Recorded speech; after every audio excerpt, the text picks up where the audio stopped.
A Fox Business Alert, the kinds of huge gains in the Dow like we saw today used to be shocking news, but not so much anymore.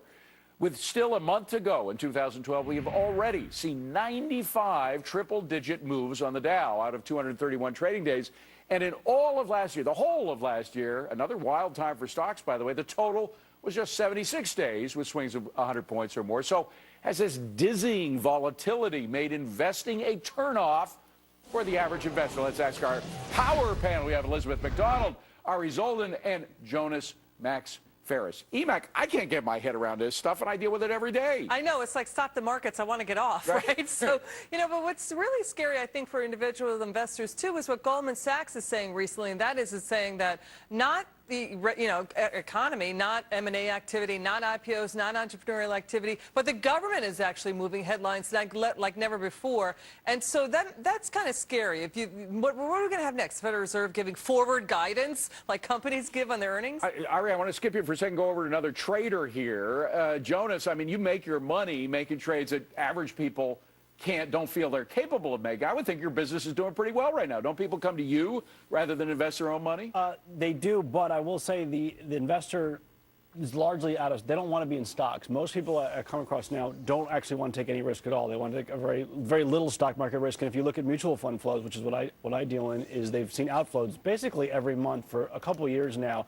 This kind of casino market that doesn't seem to go anywhere seems like a losing game to the individual investor, and they don't want to play in it anymore. And that's well, Ari, you are an entrepreneur par excellence. How do you develop any kind of sensible business plan with markets that have this kind of volatility? It's very hard to do. I mean, you're seeing these 500-point swings every single day. So, today is great. Tomorrow it's probably going to swing back down. It's scary, especially when you're building out a business plan. You don't know what's going to happen in 2 months and 3 months, let alone what's going to happen tomorrow morning. Particularly, I would think about credit. Correct. Credit is really key to you guys, and you don't know whether there's going to be another credit freeze-up, do you? We have no idea, and I think a lot of people are concerned. And these swings are just, I think it's just the beginning.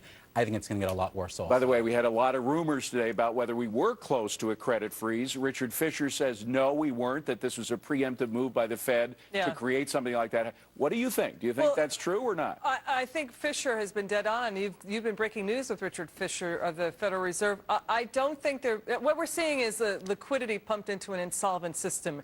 It's a solvency issue with the banks in Europe.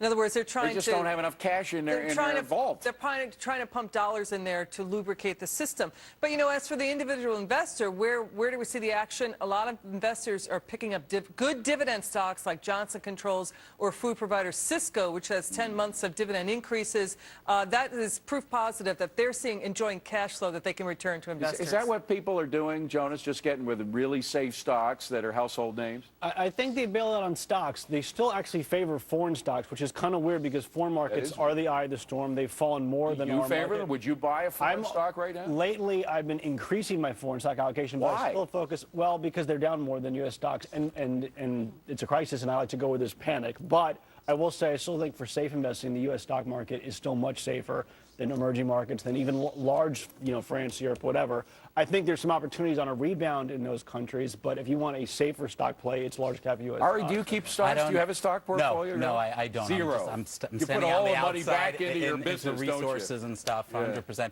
But I mean, just watching what's going on out there, it's scary. And I don't think it's fear, it's panic. These are real numbers. What's happening in Europe, what's happening overseas, what's happening on the political landscape right now.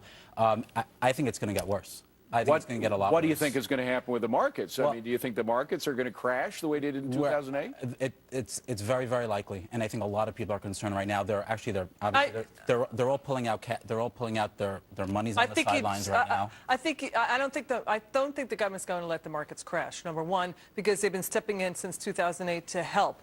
I think that you're going to see probably a crack up of the eurozone, a break up into the southern, countries having their own eurozone type system.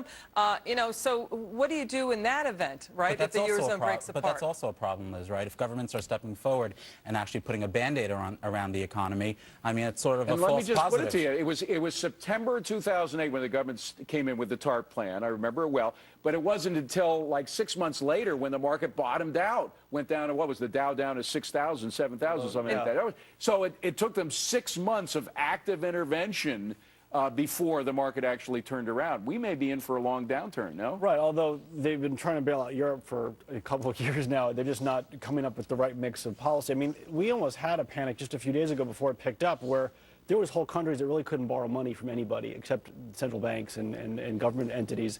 These are whole governments, Italy, it was becoming France, where they couldn't borrow at like single-digit rates. And a big debtor can't transition to that. You're going to have a crisis. And unless that's dealt with, ultimately, it's never going to go. I think instead of painting a picture that the Federal Reserve pumping dollars in, Europe needs to start collapsing its banks and that are on the brink, instead of doing these Jedi mind tricks that the government is doing to help the markets. That's something else that Richard Fisher says as well, so great minds think alike.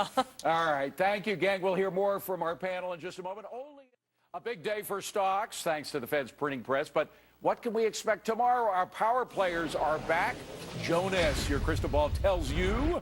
Without any major surprises, we've had a lot of them this week that we didn't see coming. I'm saying it's treading water until Friday, waiting for the next job report, see if that is going to deliver the kind of oomph we got early this week, which could lead this to be a 10% Dow week, I think is possible. Man, Ari, what do you think? I think we're going to see people retreating. I think people are going to be staying far away from the market. So as good as it was today, though, tomorrow it's going the opposite? And we're going to continue to see this, I think, into 2012 as well. Which means grab your Maylocks and double dose it. Grab your wallet. This is just the beginning, I think. Grab your wallet. I think we're headed for some real trouble. Wow. What do you think? I'm not saying grab your wallet and head for the basement, but, you know, those 95 triple-digit moves, some were down, so we're going to have bungee cord swings into a tight training range. I don't think we're going to break below 10.3, but, you know, in the future, but we're going to stay tight between 11.3 and 11.9, I would imagine.